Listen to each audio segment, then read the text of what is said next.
వేరుశనగ గుళ్ళు తీసుకొచ్చినప్పుడు ఫ్రై చేసి పక్కన పెట్టేసుకుంటారు కదా చాలామంది. ఎందుకనంటే ఏదైనా కర్రీస్‌లోకి కానీ చట్నీ చేసుకోవడానికి కానీ ఫ్రై చేసి పెట్టుకుంటే ఏంటంటే ఈజీగా ఉంటుందని చేసి పెట్టుకుంటారు. నేను కూడా అలాగే చేసేదాన్ని ఇదివరకు.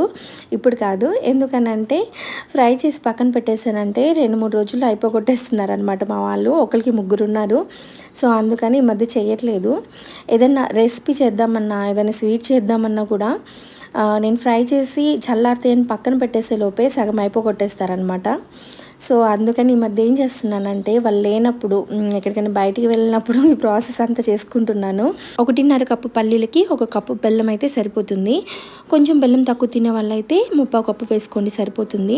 బెల్లం పాకం పట్టేటప్పుడు కొంచెం వంట సోడా వేసుకోండి. చాలా క్రిస్పీగా టేస్టీగా ఉంటుంది. ఏదైనా సరే 1కి 4 సార్లు ప్రయత్నిస్తేనే పర్ఫెక్ట్‌గా వస్తుందనిపిస్తుంది. నాకు ఈసారి అయితే చాలా బాగా వచ్చింది.